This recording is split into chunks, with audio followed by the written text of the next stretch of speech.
Bueno, buenas tardes a todos y a todas los que se encuentran aquí presentes en la tercera edición de esta primera jornada por la memoria histórica.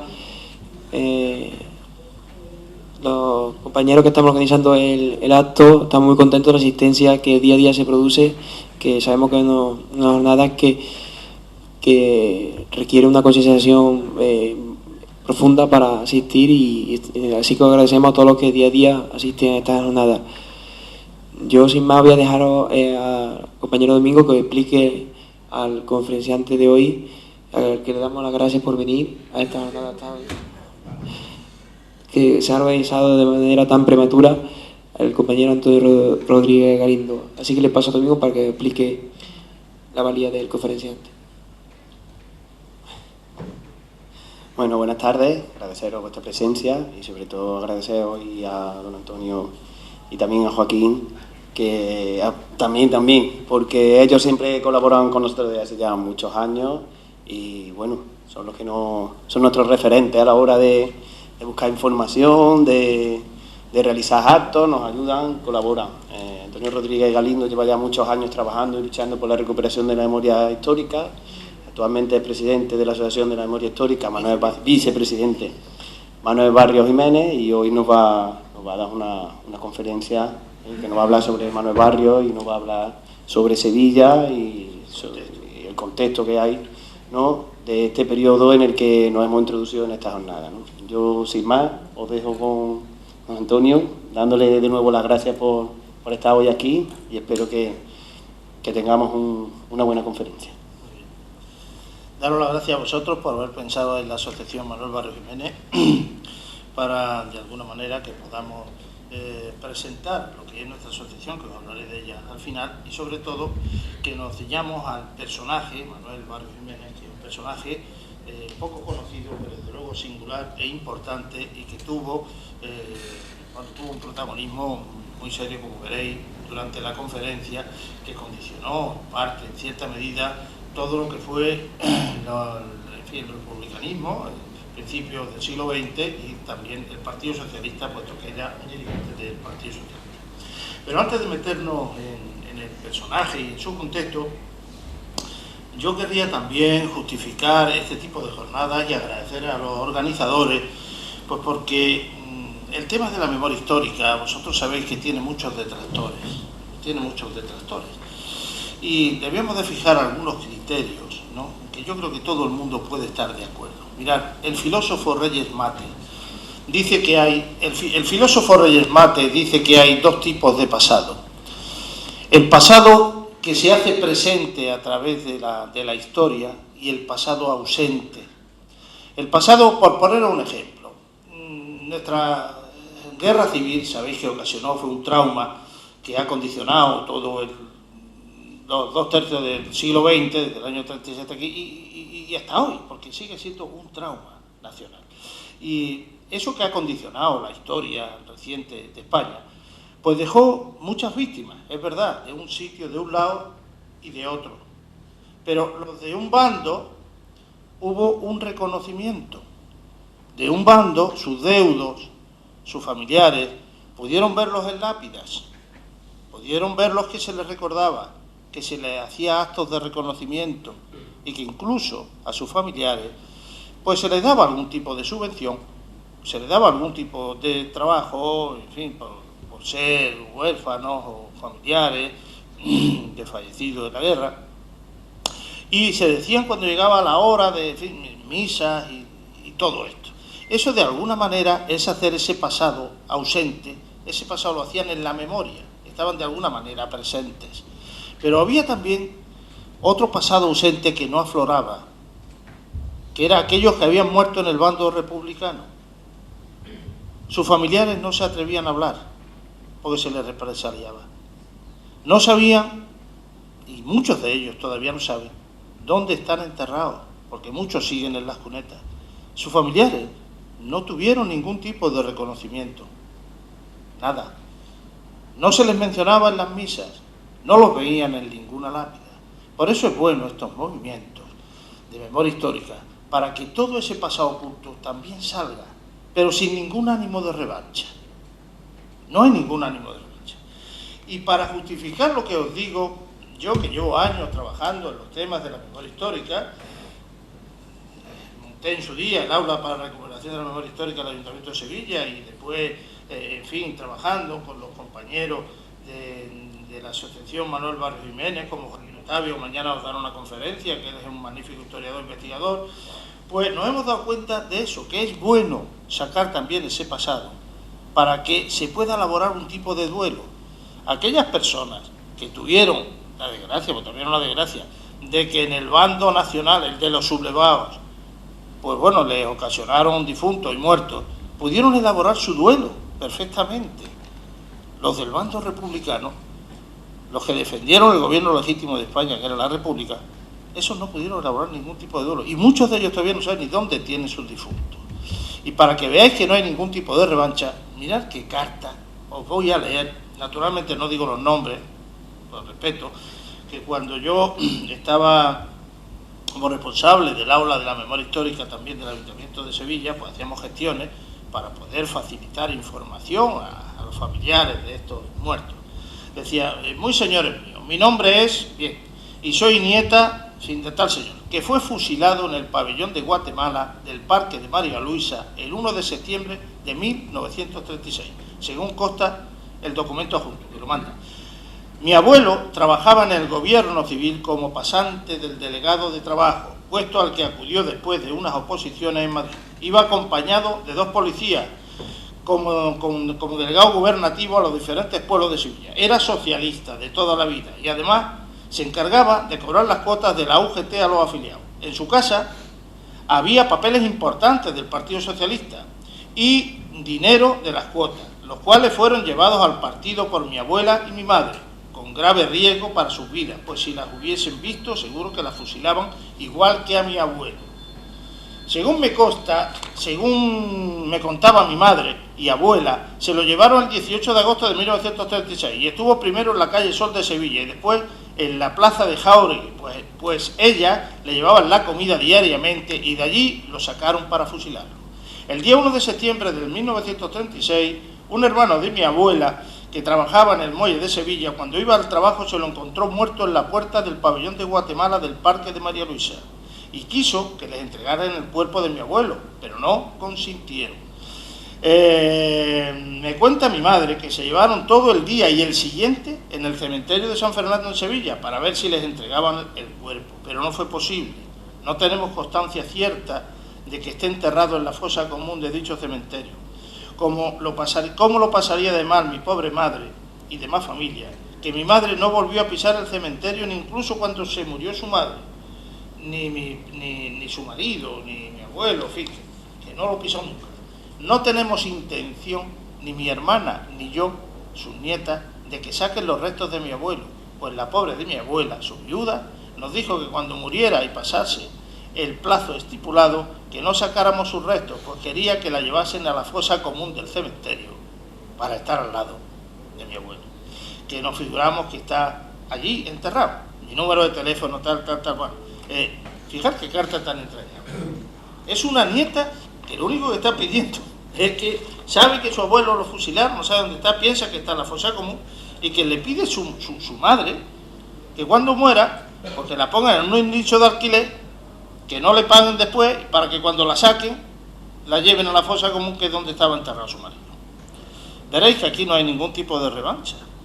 Pero es que hay otros nietos también y otros hijos, de los que no saben incluso, que no pueden incluso apuntarlo en el registro como de defunción, pues no lo pueden apuntar siquiera, porque o sea, para escribirlo como tienen que demostrar que ha muerto y todo eso. Otra carta que me mandaron en su día, dice, el motivo de mi carta es hacerle llegar algunos documentos sobre la desaparición de mi padre, un maestro nacional de ideología anarquista y tal. Dice, durante muchos años lleva un proceso kafkiano que ha pasado por las manos de varias instituciones y el defensor del pueblo de Andalucía y tal. Y es que no permiten que yo escriba en el registro civil a mi padre como difunto.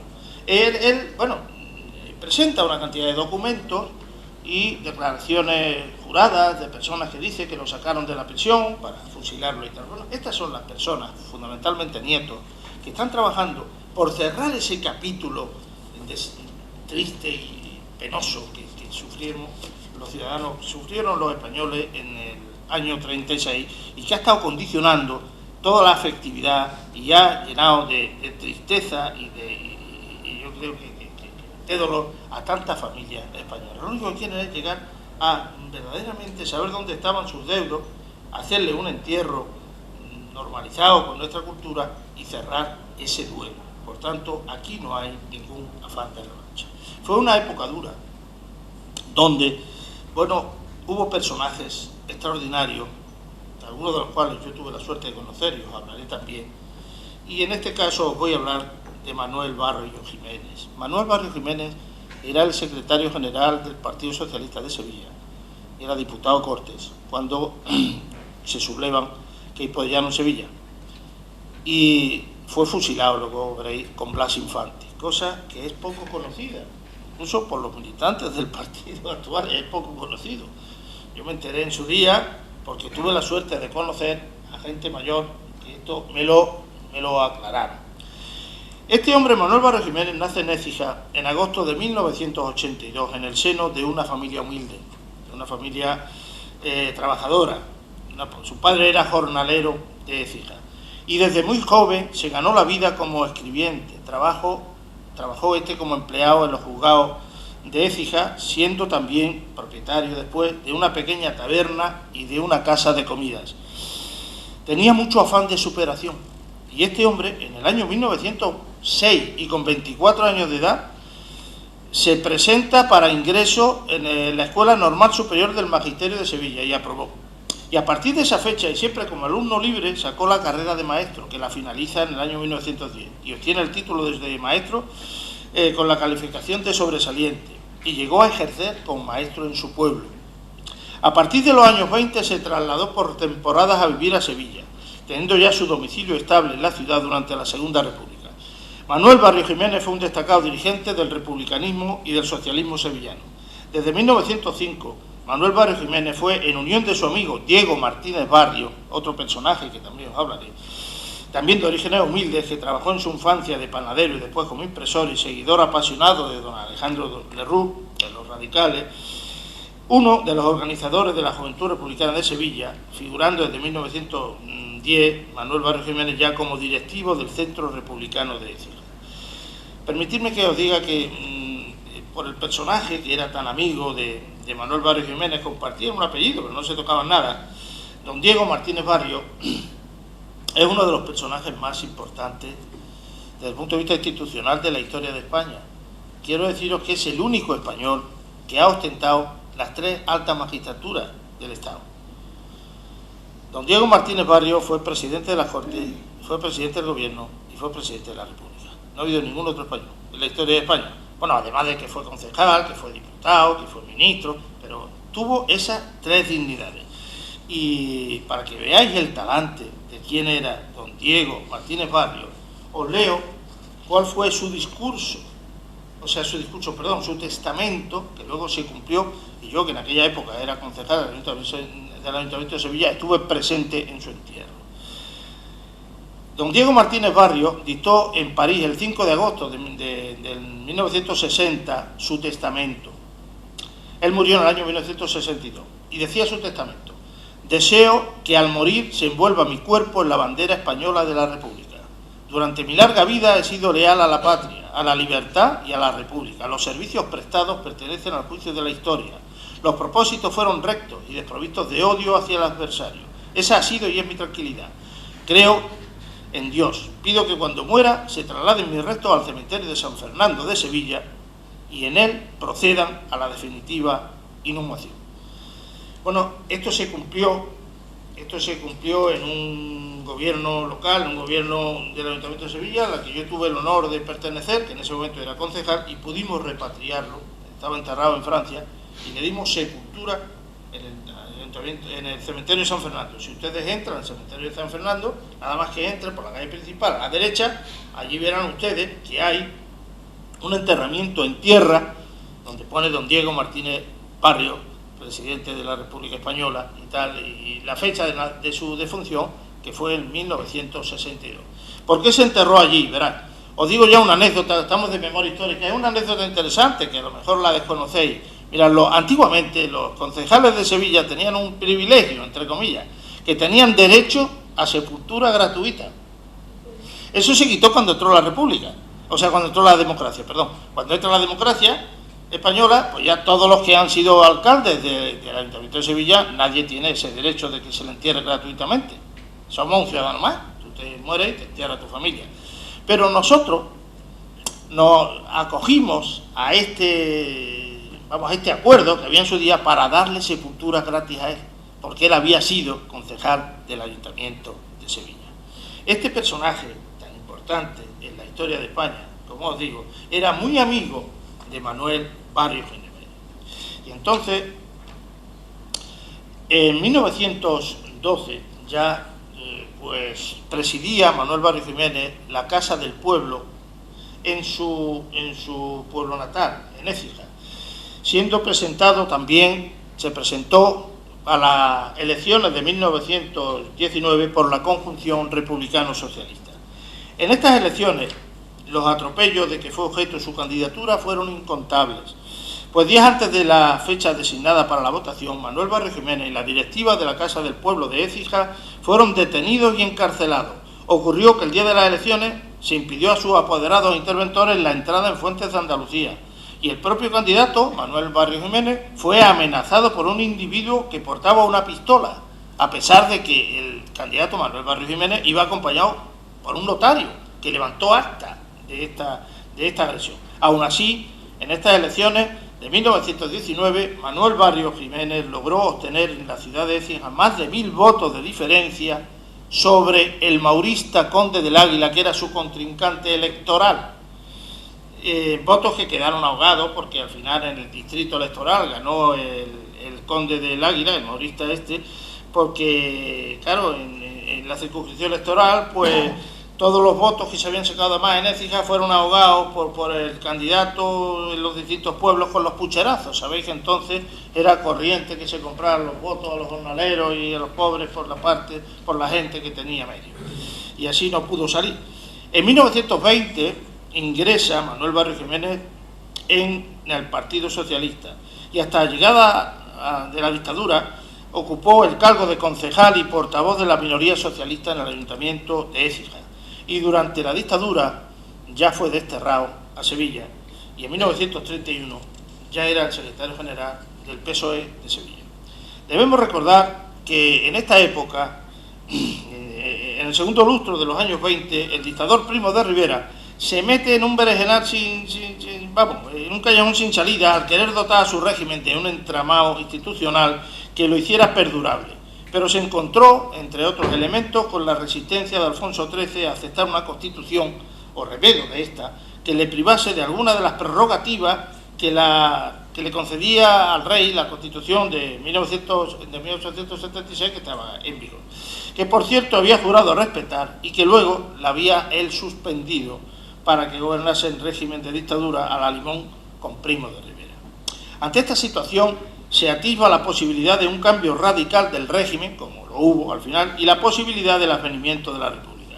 En esta coyuntura, muchas personas fluyen hacia el Partido Socialista, partido dirigido entonces por don Julián Besteiro, que era catedrático de Ética de la Universidad Central, y que él supo preservar en estos momentos relativamente la organización socialista durante la resaca de la dictadura de Primo de Rivera. En Sevilla, un grupo de hombres muy cualificados y formados, liderados entonces por el comerciante Hermenegildo Casa Jiménez, entre los que se encontraba Manuel Barrios Jiménez, se vuelcan a reorganizar el Partido Socialista y la UGT. Cuando se instaura la Segunda República, y siendo ya secretario general del PSOE sevillano Manuel Barrios Jiménez, Hermenegildo Casa sería durante unos días el primer alcalde de la Segunda República, fue pocos días, y después presidente de la Diputación y diputado a Cortes Constituyentes elegido en las elecciones del 28 de junio del 31. Casa era también masón, era corriente que muchos dirigentes de alta sociedad fueran masones en aquella época, y hallándose exiliado en México, porque él se exilió en México en 1943, es condenado a la máxima pena por delito de masonería y además a 30 años y un día de reclusión mayor y a la inhabilitación absoluta y perpetua. En esta época Sevilla no era un remanso de paz. O sea, el contexto social que le costó vivir a Manuel Barrios Jiménez y a estas personas, con las que eran sus amigos, con las que os estoy hablando, pues se encontró con que la Sevilla de entonces, la prosperidad había desaparecido como consecuencia de la finalización de las obras de la exposición del 29 y de la crisis mundial que ese mismo año pues explotó, la crisis del 29, la famosa recesión del 29. Y la paz social resultaba difícil en una sociedad tremendamente polarizada, dual e injusta, pues frente a una gruesa capa de grandes rentistas, terratenientes, mercaderes e industriales, había una inmensa masa de obreros que alcanzaba más del 70% de la población activa y que se veía acosada por el hacinamiento de viviendas insalubres o viviendo en las corralas con servicios y cocinas comunes, sin agua corriente, cuando no vivían en chabolas, y que además estaban angustiados por la carestía de la vida y otras lacras como la tuberculosis, el tifus, las enfermedades de la época. Y en aquella época no había ni seguridad social, ni había seguros médicos, ni había nada de nada, sino que estaba la beneficencia. Cuando vino la República, por lo tanto, las espadas estaban en alto, pues la ciudad se hundía en la crisis del 29, donde además una parte de los presupuestos locales que debían haberse invertido en arreglar las calles de la ciudad, o en obras, en la construcción de viviendas sociales, pues se habían dedicado a la exposición. Que eso sí, a lo largo de las décadas que duraron las obras de la exposición, pues generaron pingües beneficios, muchos beneficios, para unos pocos, claro, la gente de dinero y los grandes terratenientes. Para colmo, la dictadura de Primo de Rivera había endeudado al Ayuntamiento de Sevilla con préstamos que debían empezar a pagarse a partir del 31. En realidad, las deudas de la exposición del 29 se han estado pagando por el Ayuntamiento de Sevilla hasta la década de los 90 y tantos, hasta cerca del año 2000. Mirad que una cosa poco conocida de los sevillanos. La imagen que tenemos los sevillanos de la exposición del 29 es una imagen un poco romántica, por los pabellones, por todo eso. Aquí hay un historiador que eso también lo tiene bien trabajado, Joaquín Octavio. Mira, la exposición del 29 fue una auténtica ruina para la ciudad de Sevilla desde el punto de vista económico. Ha tenido hipotecada a la ciudad de Sevilla casi 70 años. Es tremendo. Yo, que tuve en su día la suerte de ser, en fin, estuve unos años como concejal del Ayuntamiento de Sevilla, me enteré entonces de estos temas y recuerdo cuando se hacía el presupuesto, un señor, una vez el interventor del ayuntamiento, cuando se estaba hablando, dice, bueno, no es que la deuda, esto es que no se puede programar esto, la deuda, y yo un día pregunté, y dije, bueno, ¿pero qué deuda? Y dice, la deuda de la exposición, le decía, y yo la confundía con la exposición, la del 29, y se ha estado pagando hasta hace poco esa deuda que tuvo que pedir, que se endeudó el Ayuntamiento de Sevilla para contribuir a que se hiciera la exposición del 29 aquí en Sevilla. Incluso todos los pabellones que se han recuperado ahora, los pabellones que quedaron, porque muchos desaparecieron, pues estuvieron cedidos a las personas, bueno, a las entidades o a los países que lo hicieron, como el de los Estados Unidos, el de Guatemala, el de Perú, y todos esos pabellones, hasta hace poco no han revertido a la ciudad de Sevilla. Estaba yo entonces también en el ayuntamiento y estuve haciendo esas gestiones. Desde el 32, Manuel Barrios ya se decantó abiertamente por el apoyo socialista a las iniciativas tendentes a impulsar el movimiento regionalista andaluz. Uno de sus principales promotores, además, era el presidente de la Diputación, que era su amigo también, Hermenegildo Casas, del que ya os he hablado. Pero junto al Hermenegildo Casas debemos destacar también a otros dirigentes socialistas, como su amigo el doctor José Aceituno de la Cámara, que fue presidente del PSOE en el año 29 y concejal y diputado. Aceituno de la Cámara, este doctor sería fusilado por los seguidores de Queipo de Llano al poco de la sublevación. Otros destacados miembros de aquel partido emergente del PSOE de finales de los años 20 fueron Manuel Jiménez Terado, líder de la Juventud Socialista, comercial y concejal del Ayuntamiento, Rafael Méndez Martínez, concejal y empleado de Telefónica, y José Estrada Parra, empleado del Instituto Nacional de Previsión, concejal y teniente de alcalde y portavoz del PSOE en el Ayuntamiento de Sevilla, del que luego os hablaré porque tuve la gran suerte de conocerlo y convivir con él algunos años y ser su amigo. En la provincia ingresaron también a partir de los años 20, el abogado Mariano Moreno Mateo, que sería luego alcalde de Marchena y diputado a Cortes, y el médico Manuel Olmedo Serrano, que sería alcalde de Morón y diputado a Cortes Constituyentes. Otros destacados dirigentes de la Ejecutiva Provincial durante los primeros años de la República era el catedrático de Derecho Político de la Universidad Hispalense Manuel Martínez Pedroso y Víctor Adolfo Carretero Martínez, que fue elegido concejal, y el empleado de la Compañía Sevillana de Tranvía José Moya Navarro. Los dos últimos serían elegidos diputados en las elecciones de febrero de 1936. Todos estos eran muy amigos de Manuel Barrio Jiménez. A lo largo de la República también ingresaron en el Partido Socialista militantes muy valiosos como Ventura Castellón y su esposa Dulce del Moral, que os sonará porque este es un hombre histórico que murió hace poco, también esta señora ya muy mayor, y el dirigente de los albañiles Antonio Hombrado y el guardia de asalto Juan Antonio Piñero, o el fotógrafo Hipólito Gil y Manuel Roldán, que en 1936 trabajaba con Dulce del Moral en la oficina del Secretariado Agrario. Durante el primer bienio republicano, Manuel Barrio fue presidente de la Junta Local de las Casas Baratas de Sevilla y delegado regional del trabajo. Intervino en numerosos conflictos laborales planteados durante este periodo. Su pensamiento y las dificultades que obstaculizaban su labor las sintetizó en un artículo que escribió en febrero de 1932 en el periódico El Socialista, que se titulaba De la tragedia andaluza. Si lo podéis meter en internet, que creo que todavía se puede consultar, es un artículo precioso y muy bien elaborado. En él, y sin negarle a la República una sincera preocupación por los problemas nacionales, se quejaba de la excesiva burocracia y de los formalismos que ralentizaban la aplicación de la nueva normativa sociolaboral, deslizando críticas hacia leyes como la ley de la policía rural o la ley de los términos municipales, que fueron dos leyes de la República.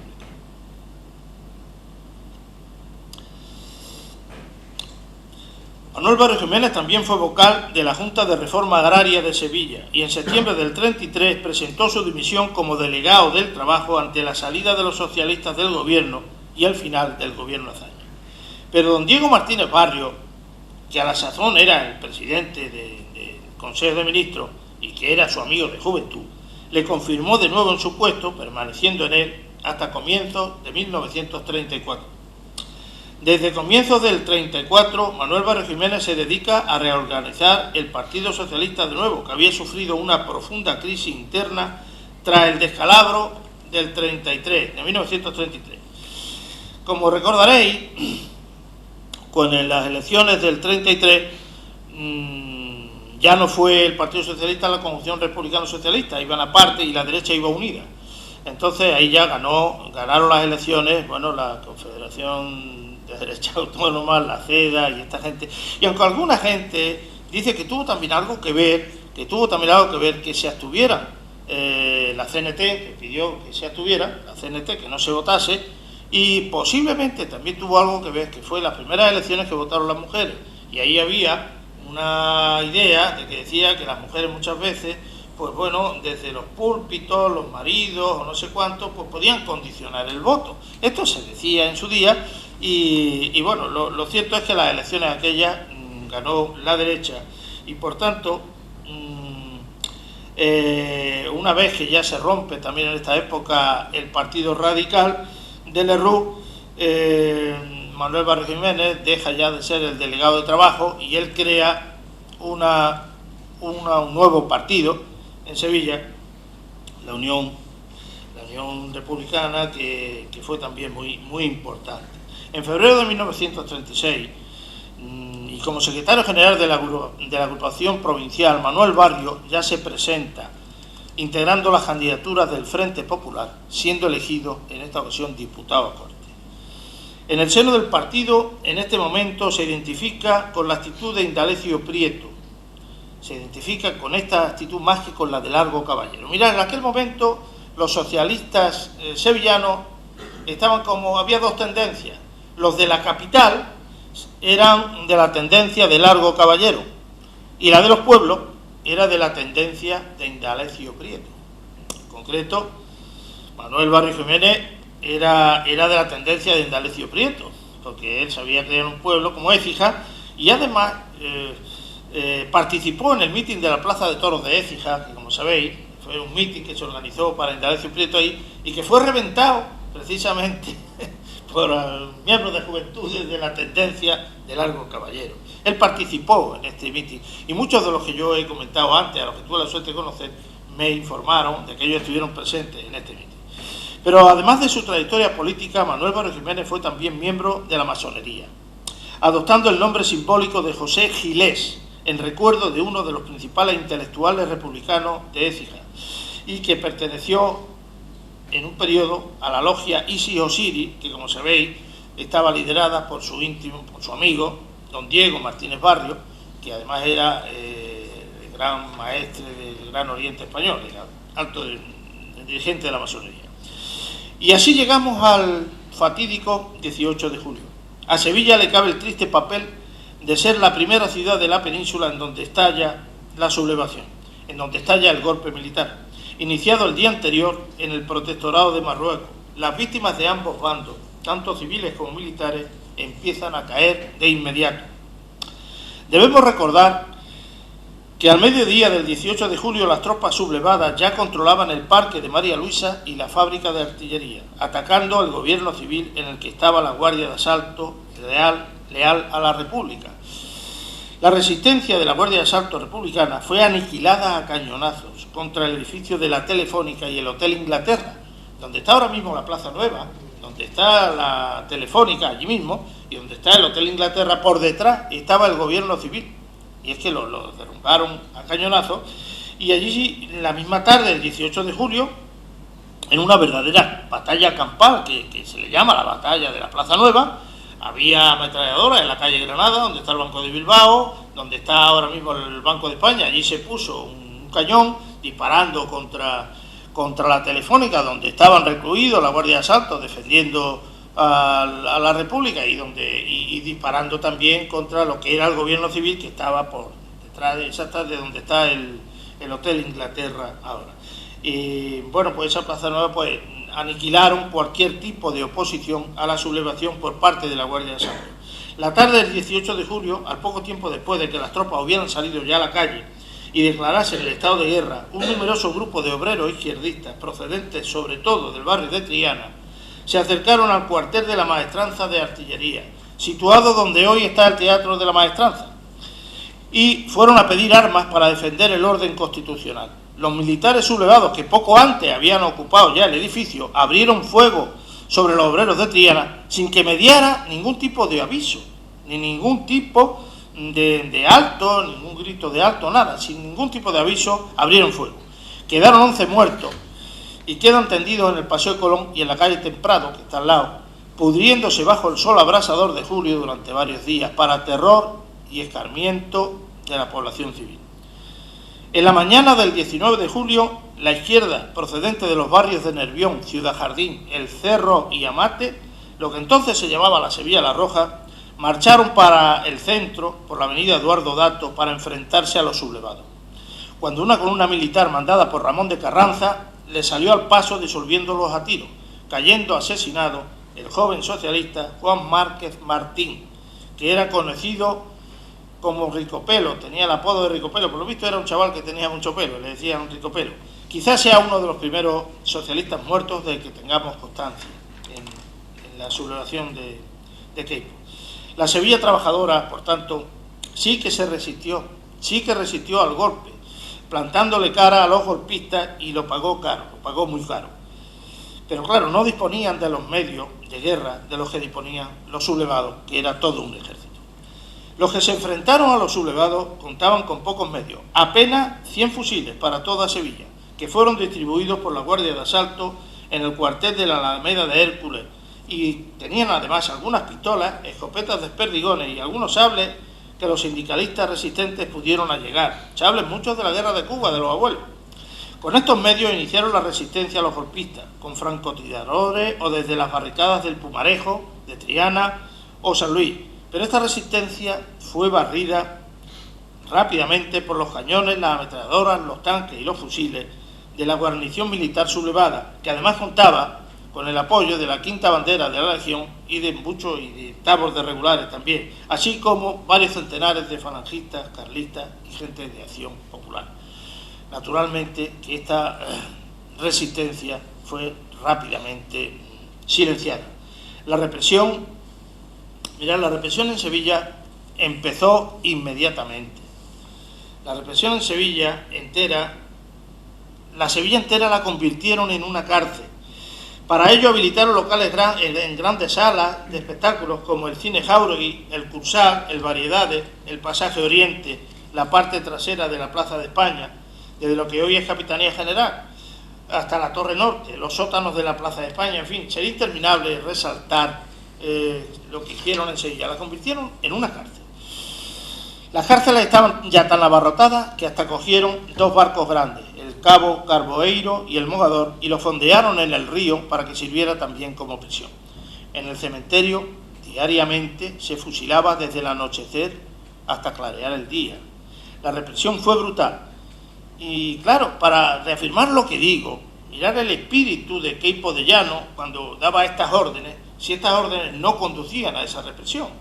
Decía la orden de Queipo de Llano: en todo gremio que se produzca una huelga o un abandono de servicio, serán pasados por las armas, o sea, fusilados inmediatamente, todas las personas que compongan la directiva del gremio, y además un número igual de individuos de este discrecionalmente escogido.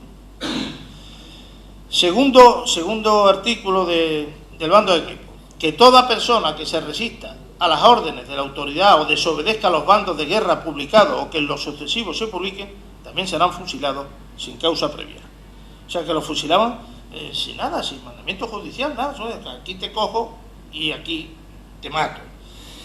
Así, en las tapias del cementerio de San Fernando y en otros lugares de Sevilla, como Ciudad Jardín o en las murallas de la Macarena, fueron testigos de infinidad de fusilamientos de militantes republicanos, comunistas y socialistas, como el alcalde Horacio Hermoso Araujo, de Izquierda Republicana, que fue fusilado el 29 de septiembre, sin juicio previo ni formación de causa de nada, al igual que otros 17 concejales de la ciudad de Sevilla, o el doctor Emilio Piqueras Antolín, dirigente del sindicato médico de la UGT. Es curioso la muerte de este hombre, porque el doctor Emilio Piqueras Antolín era médico de la UGT, fundó el sindicato de la UGT de médicos en Sevilla, y tiene un hecho curioso y además muy triste. Vosotros sabéis que el primer falangista que muere en Sevilla parece ser que fue el Mensaque, que era un trianero, y allí las izquierdas de Triana, pues Mensaque ocupaba un cargo en la falange que era el secretario de administración, creo que llevaba la administración de la falange. Y este hombre, huyendo por entre los tejados y todo, pues bueno, pues le atacaron y lo dejaron mal herido. Bueno, pues lo llevaron a curarlo al centro de salud, entonces, un centro donde trabajaba este médico Piqueras Antolín, que era un médico de la beneficencia, estaba allí trabajando. Bueno, este atendió al Mensaque, a este falangista. Al final murió aquel hombre, fruto de las heridas que se le había ocasionado en el enfrentamiento con los trianeros de izquierda. Pero aquí, que un hermano de este Mensaque, que era ATS y que trabajaba en el mismo centro, denunció al médico que atendió a este hombre moribundo por ser de la UGT y lo fusilaron. Mirad qué cosa tan curiosa y al mismo tiempo tan triste. Debemos recordar, y esto sí con pesar, que los grandes líderes de la izquierda no se encontraban en Sevilla. Y esto fue un hándicap, porque si hubiera habido los grandes líderes de la izquierda en Sevilla, se le podría haber organizado a los trabajadores y a los sindicalistas para hacer frente a los golpistas de Queipo. Pero no estaba ninguno de los grandes líderes, como era el caso de los diputados del PSOE o los líderes comunistas Mige y Pepe Díaz. Solo se encontraban en Sevilla muy pocas personas representativas de la izquierda sevillana, como los concejales de Sevilla comunistas Barneto y Delicado, o el socialista José Estrada Parra, el joven socialista que fundó el sindicato de la aguja de la UGT y que tuvo que ir y ocultarse rápidamente para que no los asesinaran. Permitidme que os cuente una anécdota de estas personas. Barneto y Delicado tuvieron rápidamente que esconderse y luego al final huyeron, pasaron al bando republicano y bueno, sufrieron represión en su familia. A la madre de Barneto la asesinaron, una persona mayor, la mataron, la dejaron allí en la plaza. cerca de las murallas de la Macarena, y José Estrada Parra, que era teniente de alcalde del Ayuntamiento de Sevilla, pues era de una familia acomodada. Era una familia acomodada, y por la mañana, cuando ya se está leyendo el bando de guerra, él se acerca al gobierno civil para ver qué hace, cómo se organiza, empieza ya la batalla de Sevilla, y al ver, bueno, se le recomienda que empiezan a coger a todos los izquierdistas para fusilarlos, y él sale huyendo. Y esto, que él me lo contó, este hombre murió con 90 y tantos años, y él y yo tuvimos una buena relación, porque a principios de los años 80, hace ya 35 años, por ahí, este hombre era el presidente de la agrupación Sureste, de la que yo era el secretario general en aquella época, y teníamos muy buena relación, y este me enseñó muchas cosas. Bueno, pues mirad lo que le pasó. Este hombre, cuando le recomiendan que se tiene que esconder, era de buena familia y tenía 2 hermanas monjas. Entonces este hombre se va a esconderse al convento de las hermanas. Pero allí se origina un malentendido, pues claro, las monjas enteradas también de lo que estaba pasando, que ya empiezan a fusilar a la gente y tal, pues quieren naturalmente proteger a su hermano. Y hay un conflicto porque la madre superiora, esto me lo contaba él, la madre superiora le pregunta a su hermana, la monja, bueno, pero ¿dónde va a dormir? Esto es un colegio, esto es un convento de monjas, aquí no puede dormir un hombre. Y dice la monja, su hermana, pues dormirá en mi celda conmigo, ya nos apañaremos, es que tengo que salvar la vida a mi hermano. Bueno, aquello no lo permitió la madre superiora, y llamó al capellán, que era el cura de la iglesia Santa Catalina. Entonces el cura se lo llevó a la iglesia, lo tuvo escondido allí en la torre, eso me lo contaba él, pero un día un falangista lo descubrió. Y me contaba José Estrada Parra que el cura coge al falangista y le hace jurar delante del sagrario que no denunciará a José Estrada Parra. Él lo hizo, el falangista, pero seguramente no fiándose de la promesa, no sé por qué motivo, decidió que había que sacar de en medio a José Estrada Parra porque estaba en busca de captura para fusilarlo. Entonces este sacerdote lo vistió de falangista y en un coche salió por la puerta de Jerez, donde allá había controles, y salieron camino de Huelva y lo pasó a Portugal.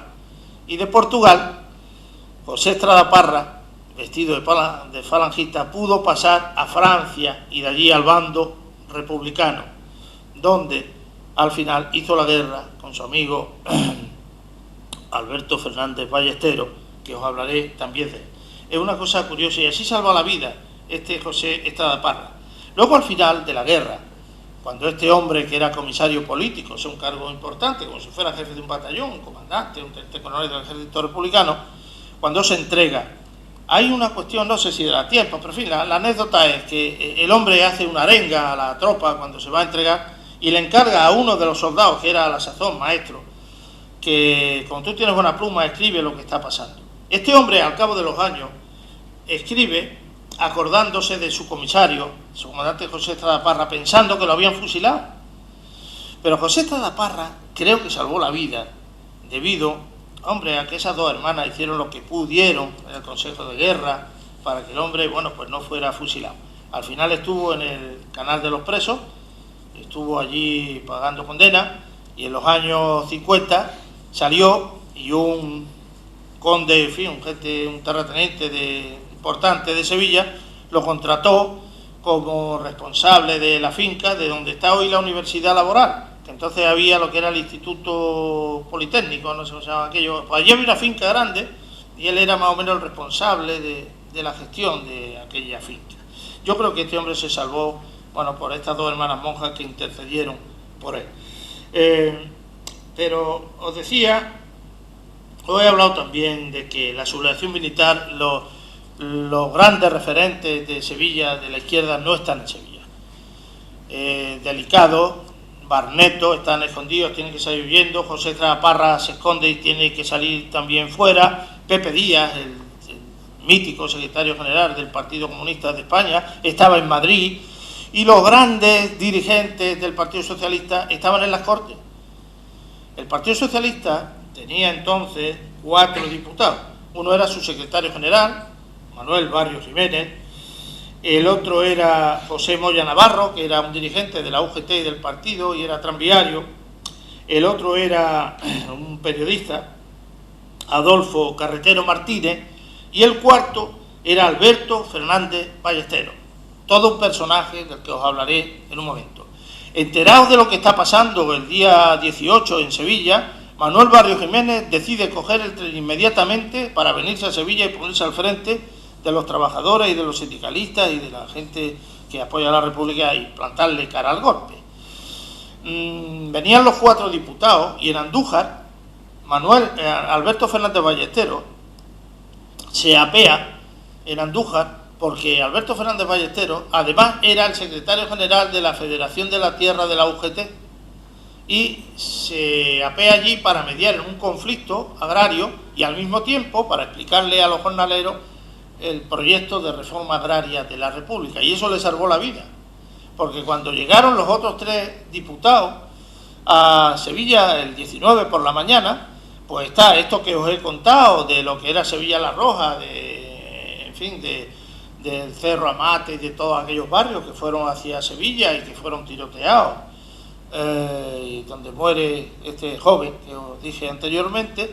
Y claro, llegan los 3 diputados aquí, Manuel Barrio Jiménez, Pepe Boya, el tranviario y el periodista, y a los pocos días son detenidos, mientras que Alberto Fernández Ballesteros se queda en Andújar. Y esto fue triste, y yo creo que fue otro hecho de mala suerte, porque yo tengo la sensación que si Alberto Fernández Ballesteros hubiera estado en Sevilla, el golpe de Queipo de Llano no triunfa, y por tanto no habría habido guerra civil. Porque yo estoy convencido, y de hecho muchos historiadores así lo opinan también, que si el golpe de Estado no triunfó en Sevilla, habría fracasado en el resto de España, posiblemente se habría acabado pronto y no habríamos estado abocados a aquella guerra civil. ¿Y por qué digo que si hubiera estado Alberto Fernández Ballesteros en Sevilla quizás no habría habido guerra civil, porque no habría triunfado Queipo? Porque le habría plantado cara a Queipo de Llano. En el año 32 estuvo la Sanjurjada, sabéis que se sublevó, el general Sanjurjo se sublevó en Sevilla, y Alberto Fernández Ballesteros, que estaba en el ayuntamiento, que era concejal, constituyó una junta de salud en el Alcázar, junto con Lasso de la Vega, que era el responsable del Alcázar entonces, era el conservador, y constituyeron allí una junta cívica en defensa de la República, y eso motivó ese movimiento que se hizo envolvente para que fracasase el golpe de Estado de Sanjurjo. Después, pasado el tiempo, uno de los que además también le plantó cara a Sanjurjo, que era el alcalde Fernández de la Bandera, pasado el tiempo, fue declarado como, cuando vino la República, fue declarado como alcalde honorario de la República ejemplar, porque fue el alcalde que le plantó cara a Sanjurjo cuando el golpe. Precisamente uno de los que hizo más para que lo declarasen como alcalde honorario ejemplar fue Queipo de Llano, que a la sazón era republicano. Mirad qué vueltas que da la vida. Bueno, pues este Alberto Fernández Ballesteros, al quedarse allí, se queda en el bando de la República, es también comisario político, un alto cargo, acogió a su amigo José Estrada Parra, que era una de las personas que yo he oído hablar mejor en mi vida, y cuando ya termina la guerra, es el único que se salva. Pasa a Gibraltar, de allí pasa a Marruecos, de Marruecos se fue a Venezuela, Colombia, perdón, y allí se ganó la vida, tuvo un tiempo como profesor de francés. Alberto Fernández Ballesteros era un hombre de familia muy acomodada, provenía de una familia de Huelva, su abuelo tenía tierras, y él había estudiado Derecho y estaba estudiando Arquitectura. Y se le ocurrió en su momento apuntarse a la UGT. En fin, la UGT lo recibió en uñas, porque en aquel momento, un abogado no era un obrero, y la UGT tenía un concepto obrerista en aquella época, y los intelectuales o gente con títulos muchas veces pues eran percibidos con cierta atención a ver qué va a ser de este. Y lo recibieron con uñas. Al poco tiempo, pues era un dirigente de la UGT, ya os digo, dirigente de la Federación de Trabajadores de la Tierra. Lo mismo le pasó en el Partido Socialista. Cuando ingresó el Partido Socialista, como él era de familia bien, pues también lo recibieron de mala manera, y llegó a ser uno de los grandes dirigentes que tuvo el Partido Socialista.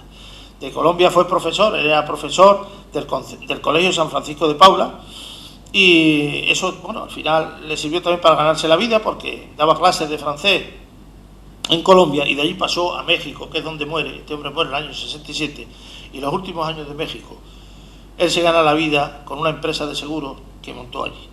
Yo tuve la suerte de conocer a una de sus hijas, que hace 5 años vino, y nos buscó, y estuvimos con ella contándonos todo el periplo de lo que había pasado. Bueno, pues si este hombre hubiera estado en Sevilla, yo creo de verdad que posiblemente podrían haber asentado el golpe de Queipo de Llano.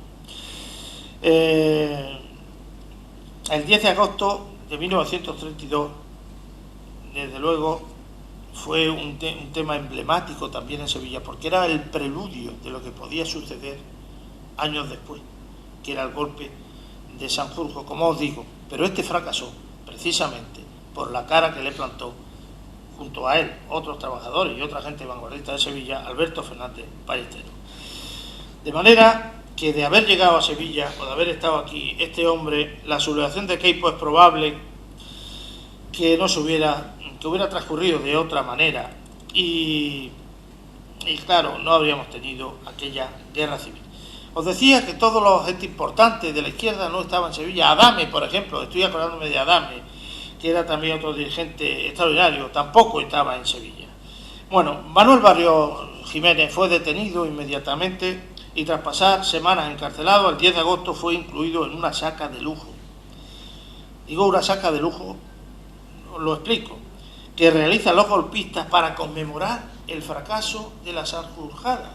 O sea, vamos a ver, lo fusilan precisamente el 10 de agosto para conmemorar el 10 de agosto del año 32, que es cuando se subleva el general Sanjurjo en Sevilla. Entonces, por eso quieren coger a la gente más representativa de la izquierda sevillana y fusilarlo el mismo día, como recordatorio, ¿no? Y entonces, eso es lo que hace. Y entonces, Manuel Barrio Jiménez, en la madrugada del 11 de agosto de 1936, en el kilómetro 4 de la carretera de Carmona, en la finca del Algabeño, que era un torero falangista, fascista, esas tierras eran del Algabeño, y lo fusilaron precisamente allí, y fue fusilado con destacados dirigentes como Blas Infante, que estaba a su lado cuando lo fusiló, y el secretario de las Cortes y exalcalde de Sevilla, el doctor José González y Fernández de la Bandera, que había sido en su día propuesto como alcalde ejemplar de la República, puesto que se había opuesto al golpe de Sanjurjo. Fue fusilado también junto a Emilio Barbero Núñez, teniente alcalde republicano, y Fermín Zaya, que era un funcionario del ayuntamiento y era el secretario de la masonería. De manera que con Manuel Barrio Jiménez fusilan a 4 personas de una gran relevancia. Uno, como os digo, es Blas Infante, el otro, como os digo, es que era el secretario de la Corte, el doctor José González y Fernández de la Bandera, que había sido alcalde de Sevilla. El tercero era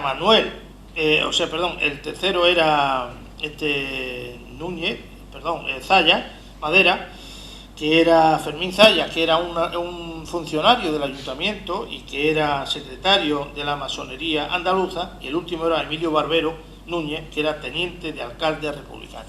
Estas 4 personas son las que fusilan con Manuel Barrio Jiménez. Y a los 4 días antes de cumplir los 54 años es cuando muere. Le faltaban 4 días para cumplir 54 años. Y muere tras más de 30 años de lucha y con un afán personal y de compromiso político extraordinario. Por eso al final hemos querido montar lo que es la asociación Manuel Barrio Jiménez, para que se pudiera recordar a este hombre y con él a tantos otros. Esta asociación Manuel Barrio Jiménez tiene una vida ya de unos cuantos años, y en dicha asociación pues son socios, gente investigadora, instruida, que hay uno, Joaquín Octavio, mañana vaya a tener una conferencia con él, y otros muchos, como Juan Ortiz Villalba, que es otro investigador, y muchísimos que tenemos en el aula, con lo cual nos proporciona muchos trabajos de investigación y nosotros los damos a conocer. Además de eso, sabéis que ahora en la Junta de Andalucía hay una convocatoria anual que te subvenciona proyectos de investigación, El año pasado a la asociación nuestra nos subvencionaron la edición de 2 libros. Uno es, que se presentó aquí hace un poco de tiempo, la guerra civil en Badalatosa, la represión en Badalatosa, cuyo autor está aquí, que mañana os dará, que es Joaquín Octavio Prieto, mañana dará la conferencia, y el otro es la represión de los médicos masones, que es María Victoria Fernández Luceño. Por tanto, la Asociación de las Memorias Históricas tiene como fin, como os digo, sacar a relucir ese pasado que ha estado muerto, para que ese pasado se haga historia también y que sea conocido por todos, con el fin de que asumamos nuestro propio pasado y de que aquellas personas que todavía no han podido elaborar su duelo, porque muchas de estas personas que sufrieron la muerte de esa manera tan indigna, sin ningún juicio y sin nada, yacen todavía en las cunetas. Y desde luego el afán que hay no es un afán de revancha, sino todo lo contrario. Es un afán de concordia y de paz y de convivencia, porque un pueblo sano como el nuestro, que tenemos en una sociedad democrática, tiene que asumir que, bueno, aquella terrible situación que pasó, tenemos que asumirla e intentar que se elaboren los duelos por parte de los deudos que todavía no han podido realizarlo, insisto, no desde la revancha, sino simplemente desde el conocimiento real de lo que pasó y con el deseo de dignificar a estas personas. Porque no olvidemos que somos lo que somos, porque fuimos lo que fuimos, y yo estoy convencido que si hoy tenemos un Estado democrático como el que tenemos hoy día en España, es porque hubo personas democráticas como esta a las que me he referido, que se jugaron la vida para que nosotros hoy día tengamos la democracia que tenemos, con los derechos que tenemos y con la libertad que tenemos. Muchas gracias.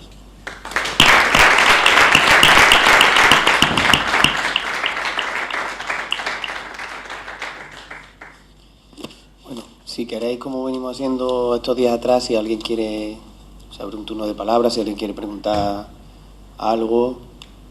Quería hacer referencia a un tema que es el de la deuda del Ayuntamiento de Sevilla. Sí. Eso. Quiero recordar, a partir de la Expo del 92, sí, que también nos dejaron en una situación no tan grave como en aquel caso, pero recuerdo, por ejemplo, que las 3 carreteras fundamentales que salen de Écija, excepto la carretera nacional, tardaron más de 15 años en reponerse debidamente, y era un auténtico martirio desplazarse a Osuna, a Marchena, a Herrera o a Palma del Río. Así es. Precisamente por la deuda aquella. Recuerdo que se habló mucho de la inversión en el tren de alta velocidad. Sí. Por aquellos tiempos lo que fueron las vías costaron 500.000 millones, y se decía que aunque todos los trenes que pudieran circular por allí a lo largo del día fueran totalmente llenos de pasajeros, no pagarían ni los intereses con el precio que tenía el billete.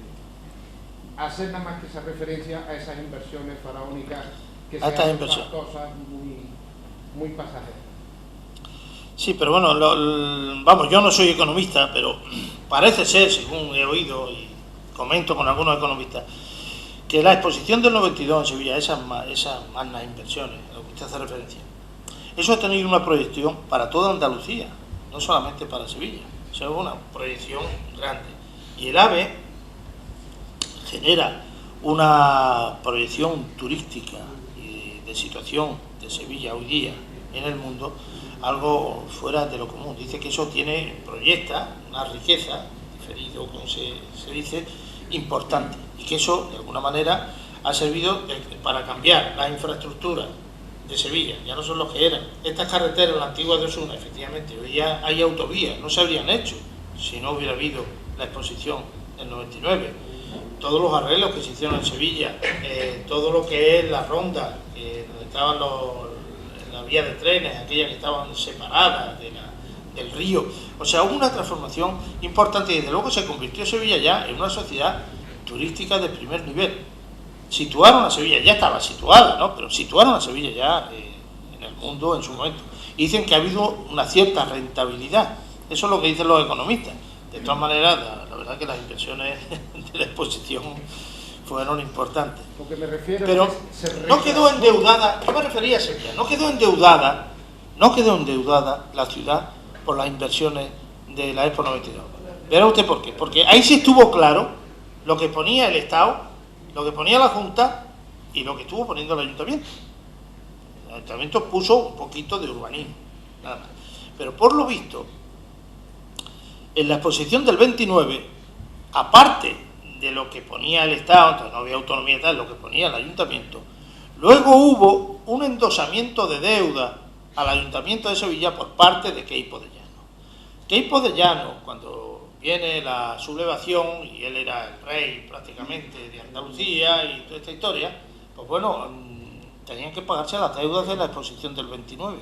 Y entonces, muchas deudas que le correspondían al Estado, que estaba en guerra en ese momento, se le endosaron al Ayuntamiento de Sevilla. Y es más, no solamente le endosaron al Ayuntamiento de Sevilla, sino que se llevó el Estado a algún patrimonio que era de la ciudad, en concreto, Plaza de España. Vamos a ver, la Plaza de España, que se hace para la exposición del 29, eso era del Ayuntamiento, en teoría. Bueno, pues hoy día lo que es de la ciudad de Sevilla es la plaza, la ría, los bancos y los, ¿cómo se llama esto? Los puentes, porque es lo que son los edificios, eso es de patrimonio nacional,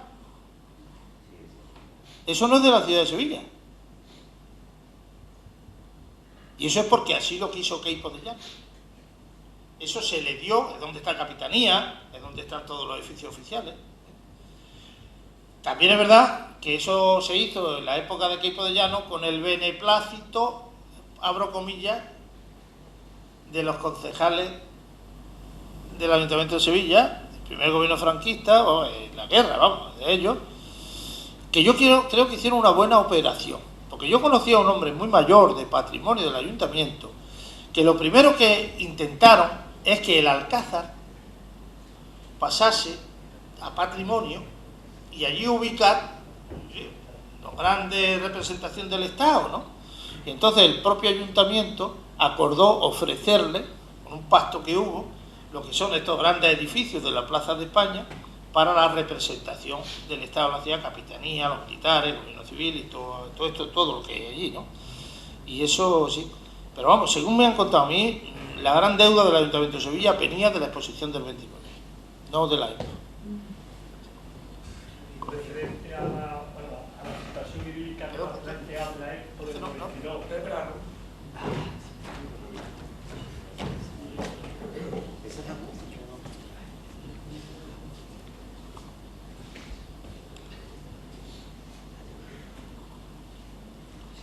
Respecto a la situación idílica que nos has planteado de la Expo del 92, creo recordar, bueno, primero todavía el estudio de la red secundaria y de la red primaria que se hizo para Andalucía de los 87 está de la mejora de la red secundaria está todavía sin ejecutar. Pero hay un trabajo que se presentó el año pasado o hace 2 años que fue dirigido por Antonio Rodríguez Bernat, Antonio Miguel Bernat, y hecho por Antonio Martín García, que es geógrafo y licenciado en Derecho, trabaja en la gerencia de urbanismo, que estudió la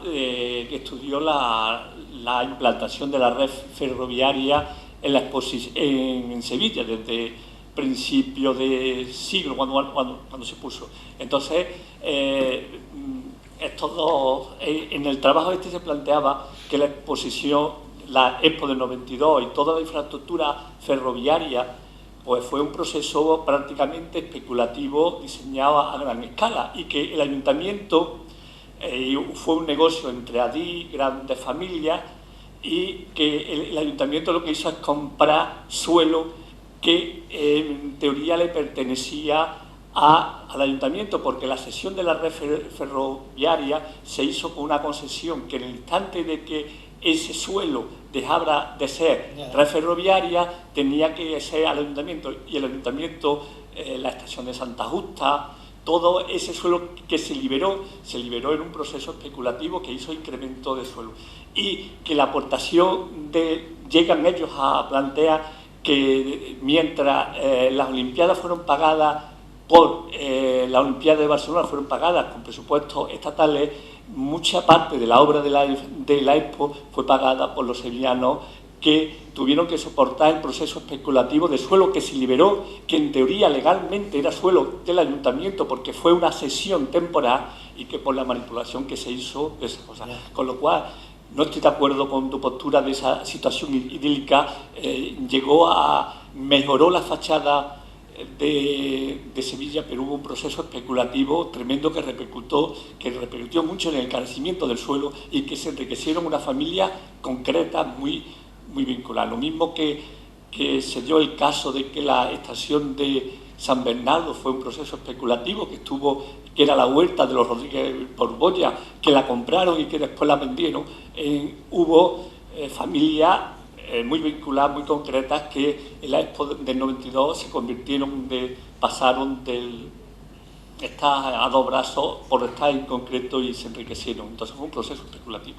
Y ni el AVE es rentable, aunque tengamos una estación del AVE, y todavía de la conexión que tiene la gente de Badalatosa con Puente Genil, que es el centro de salud de referencia más cercano. Se puede mejorar el asfalto, pero si no se mejora el trazado, pues no sirve absolutamente nada, y la red secundaria está prácticamente abandonada. No se ha ejecutado nada del plan de carreteras que se ejecutó y se diseñó en 1987.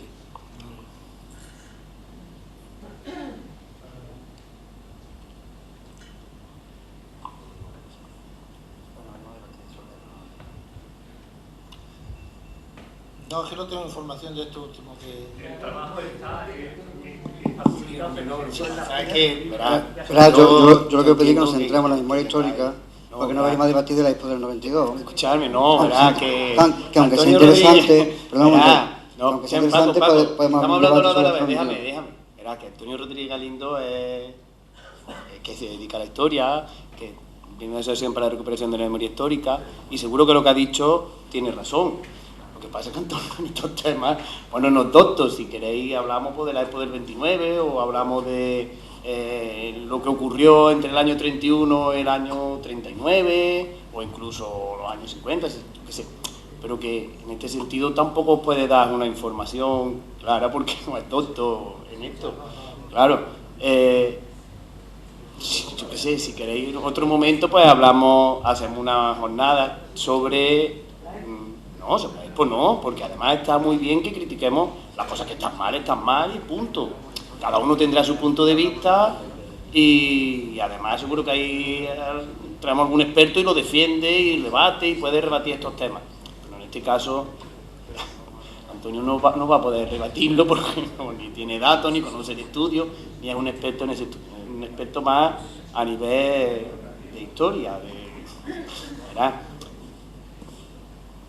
Estamos hablando del 92, que es relativamente reciente, que seguro que con esto no estoy quitando la razón, sino que él no va a poder rebatir estos datos porque no los tiene. No tiene esos datos, claro. Si queréis hacer alguna pregunta sobre la Sevilla durante el periodo republicano o antes del periodo republicano, o la Sevilla durante la Guerra Civil, o cómo fue, pues que en ese sentido seguramente podrá tener más... Sí, Víctor. Vale, y luego Víctor. Venga, el micro por eso. Perdona, ¿tengo la palabra o no? Sí. Bien. A ver, comentaba usted antes de que si en Sevilla, cuando se dio el golpe, hubiesen estado ciertos dirigentes más o menos importantes de la izquierda, podrían haber parado el golpe, podrían haber hecho frente a Queipo de Llano. Y mi pregunta es, si el problema es que no había armas para los trabajadores, que eran los que iban a hacer de ejército antigolpe, quiero decir, solamente 4 dirigentes no iban a parar el golpe, digo yo, ¿no? Sí, es un punto de vista razonable el que usted tiene, pero otro punto de vista podría ser que en el momento de la sublevación de Queipo, cuando empiezan a leer el bando de guerra, que por cierto Queipo se subleva terminando diciendo viva la República, con lo cual ya se crea una confusión. por entendernos, lo que era la gente, los trabajadores, la gente concienciada, la gente que estaba seguidora de la República y que estaba ilusionada en ese mundo, no tenían dirigentes, ningunos aquí. Si tú te ibas a un sindicato, te ibas a otro sindicato, todos estaban fuera y estaban, claro, esperando qué hacemos. Esas primeras horas son muy importantes en un tipo de sublevación, claro que sí, porque tampoco Queipo de Llano en un principio tenía toda la guarnición con él, porque Queipo de Llano incluso la noche antes y viniendo de Huelva para acá, que viene cuando el comandante Cuesta Monereo, que es el cerebro de la sublevación, lo llama para que venga. Él estaba en el Hotel Simón, que es donde paraba, en la calle García de Vinuesa, y él no las tenía todo consigo.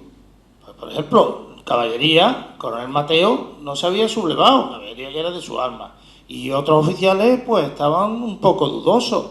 Lo que pasa es que a última hora hacen una encerrona al general Villabrille, que era el general legítimo de la plaza. Tenemos que partir de que Queipo de Llano no era el general de Sevilla. Queipo de Llano no estaba destinado aquí. Queipo de Llano era el jefe de los carabineros. Tenía competencia en España, en el cuerpo carabinero, y que entonces él había argumentado una visita que iba ahí a Isla Cristina y a Ayamonte a entregar una bandera. Entonces había venido de visita para ese tema y mientras tanto estaba contuberniando con una serie de militares, de jefes, algunos, pero toda la guarnición no estaba a su favor. En concreto, el general Villabrille, que era republicano, no estaba. Y él le hace la encerrona al general Villabrille, que estaba donde está, vamos a ver, donde está el Corte Inglés del centro. Ahí al lado hay un edificio, que es un edificio de la Junta ahora, ahí es donde estaba el general Villabrille, en ese edificio.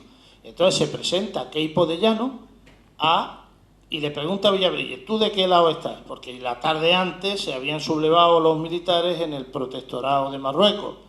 Entonces Villabrille se asoma y cuando ve a varios jefes y oficiales allí, les ordena, ustedes váyanse a su trabajo y tal. Y entonces ya cuando llega, el general Queipo de Llano dice, no, te quedas detenido, ¿estás con nosotros o te quedas detenido? Y el otro lo detiene. Pero todavía no saben si eso va a triunfar. De allí se va a otro cuartel donde tienen rifirrafes con jefes oficiales, la caballería no se le subleva y al final se origina todo el tiroteo y la batalla de Plaza Nueva. Y hasta que, bueno, no cogen el cuartel de artillería y no cogen todo otro cuartel que había, otro de intendencia que había por allí que los cogieron rápidamente, no se sabía. Luego vinieron los bombardeos de Tablada, que la guarnición de Tablada tampoco se sumó al golpe de primera hora, y estaban ahí en una gran indefinición. Hubo un tiempo donde si las masas de Sevilla, si los trabajadores de Sevilla hubieran tenido dirigentes suyos, posiblemente podría haberse articulado una respuesta. Yo no digo que no digo que hubiera triunfado, pero a lo mejor podría haber pasado lo que pasó en el año 32, ¿por qué no? En el 32 General Sanjurjo también salió con sus militares, se sublevó en Sevilla y todo eso, y al final la respuesta ciudadana, coordinada fundamentalmente por Alberto Fernández Ballesteros y el alcalde de La Bandera, hicieron que fracasara ese golpe. Podría haber fracasado, pero claro, esta gente pues empezó sin coordinación, sin dirección, con barricadas y bueno, pues pasó lo que pasó. Y cuando ya llegaron los dirigentes, ya era tarde.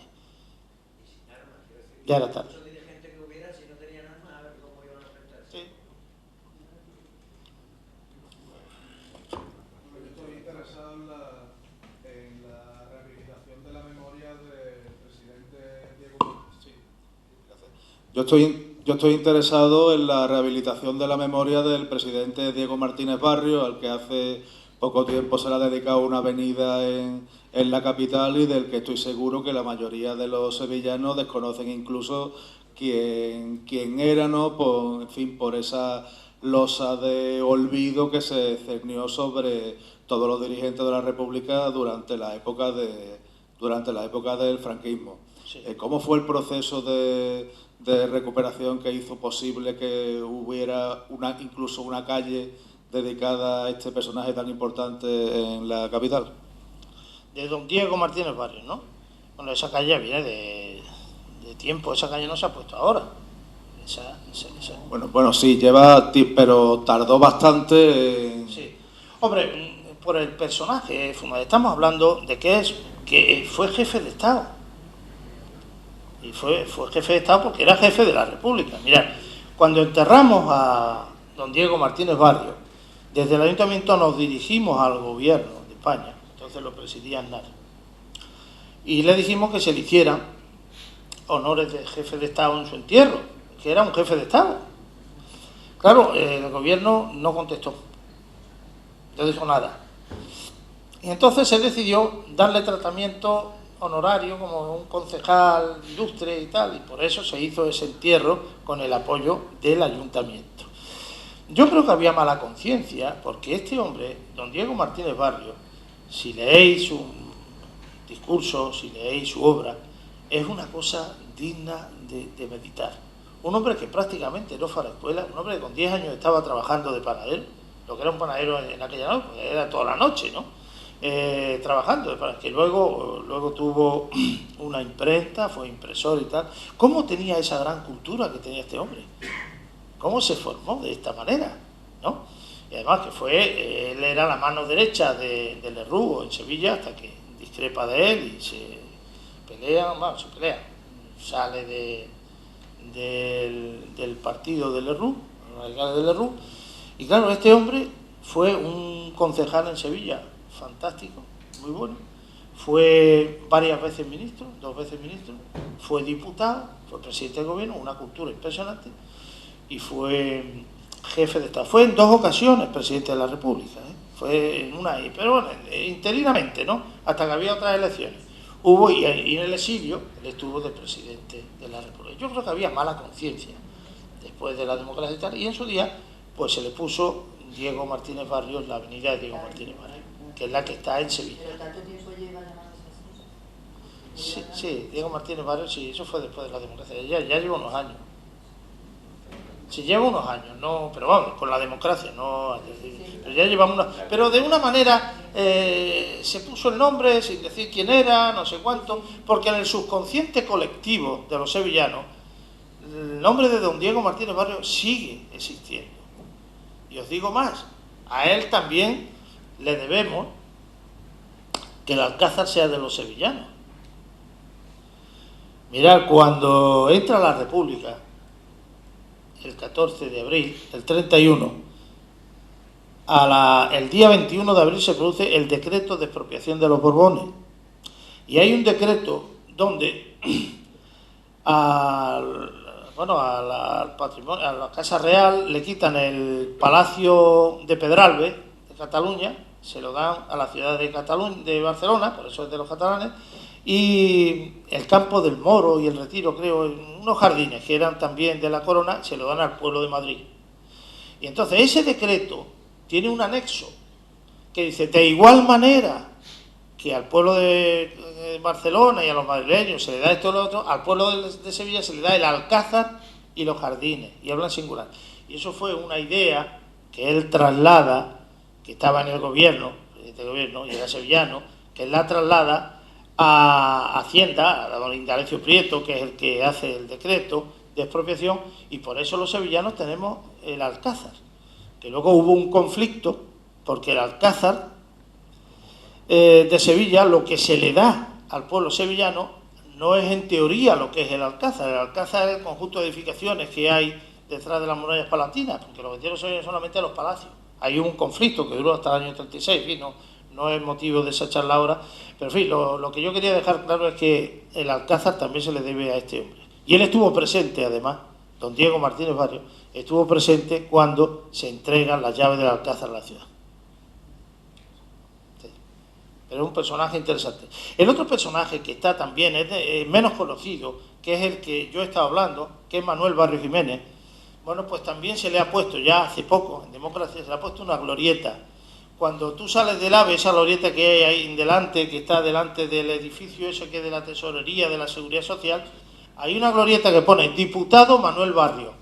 Lo que pasa es que la gente piensa que, claro, al poner Manuel Barrio, está Manuel Barrio el escritor y estos señores, no lo identifican, pero es por él, Diputado Manuel Barrio Jiménez.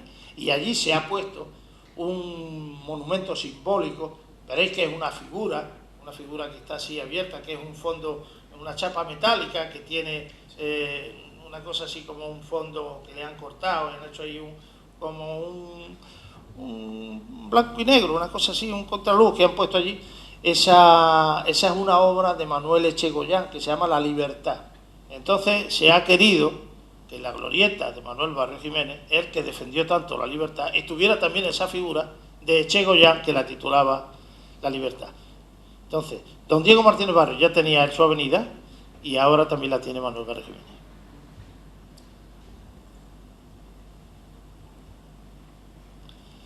Muy bien, pues si luego...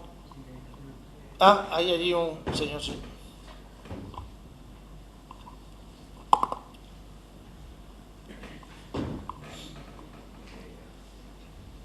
Hola, buenas noches.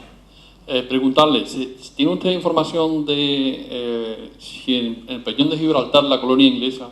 En el Peñón de Gibraltar, sí, la masonería inglesa que se sabía que había allí, ¿tenía posibilidad o tuvo influencia sobre la masonería en Sevilla para darle cobertura y salida a todos aquellos masones que pudieron escapar por Gibraltar? ¿O tiene usted alguna información al respecto? No tengo información. Yo la única información que tengo es de lectura, no soy especialista en eso de la masonería, pero en fin, en muchos libros y especialistas en esto, como Leandro Álvarez, el catedrático y otra gente, pues lo que sí parece ser es que la masonería, uno de los entrantes hacia España fue por Gibraltar en su momento. Y además, vía de los militares. Sí. ¿Ves tú? O sea, En muchos África, militares, altos cargos militares, venían por Gibraltar, por los contactos que tenía allí, vino la influencia de la masonería. Lo único que se tiene estudiado es el apoyo que tuvo la sublevación a favor de la República. Vosotros sabéis que los capitanes Galán y García Hernández se sublevan en Jaca el día 14, que era así, 14 de diciembre de 1930, que lo fusilaron. Y al otro día se subleva Ramón Franco, el hermano de Franco, y Queipo de Llano, se sublevan en Madrid, en el aeródromo de Cuatro Vientos, era así, en el aeródromo de Madrid se sublevan a favor de la República. Bueno, como fracasa también la sublevación de Queipo y Ramón Franco, ellos tienen que salir huyendo a Portugal. Y de Portugal pasan a Francia. Y lo que sí está probado es que ellos, Ramón Franco, el hermano de Franco, se hace masón allí, y que Queipo de Llano es ayudado por masones, entre ellos por Diego Martínez Barrio y otros más. Entonces ellos vivieron allí hasta que viene la República, que es cuando vuelven aquí, tanto Queipo como Ramón Franco, y vuelven como héroes. Parece ser que sí vivieron con el apoyo de los masones españoles. Eso sí está probado, pero es lo único que yo le puedo decir. Los demás no. Los demás, los masones españoles que salieron fuera de la guerra civil, yo no tengo información sobre ese tema. Entonces, hubo un apoyo por parte del gobierno de la República en el exilio para ayudar a tantos exiliados que se fueron, y hubo gobiernos como Cárdenas en México y otro, el propio Pablo Neruda, que fletó algún barco para propiciar la salida de los refugiados españoles. Pero no tengo otra información sobre eso. Solamente los de Queipo y los de Ramón Franco, que sí está probado que le ayudaron para que vivieran el tiempo que estuvieron en París, masones españoles. Muchas gracias. Muy bien. Bueno, pues si no hay más intervenciones, daros las gracias a todos. ¿Quería usted hablar? Yo quisiera hacerle una caracterización, una observación, si merece la pena para la memoria histórica, que la conozcan bien los presentes, que leyeran un libro que yo lo he leído recientemente, de La columna de la muerte. Que la conoce, el libro, ¿no? De la columna de la muerte, que es una recomendación. Ah, muy bien, muy bien. Sí, está muy bien. Es la columna de Castejón que sube desde Sevilla hasta... Que si la recomienda usted para los presentes. Lo leeré. Que si tú la recomiendas. Que si recomiendo esa lectura, ¿no? Sí. Pues sí. Sí. Todo lo que sea información sobre ese tema, claro que sí.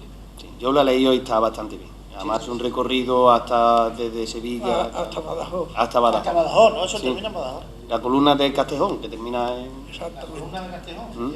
Y todo lo que iba haciendo por el camino. Exactamente, sí. Está muy bien. Es de Espinosa, ese libro, ¿no? De Espinosa. Sí. ¿Usted lo ha leído? Francisco Espinosa. Sí, yo lo leí. Francisco Espinosa. Es de Francisco Sí. Espinosa. Sí. Ahí además relata la muerte de uno de los hermanos de Francisco Medina la Fuente. Sí. Francisco Espinosa, que es un investigador de primer nivel, que es extremeño, además. Sí, sí.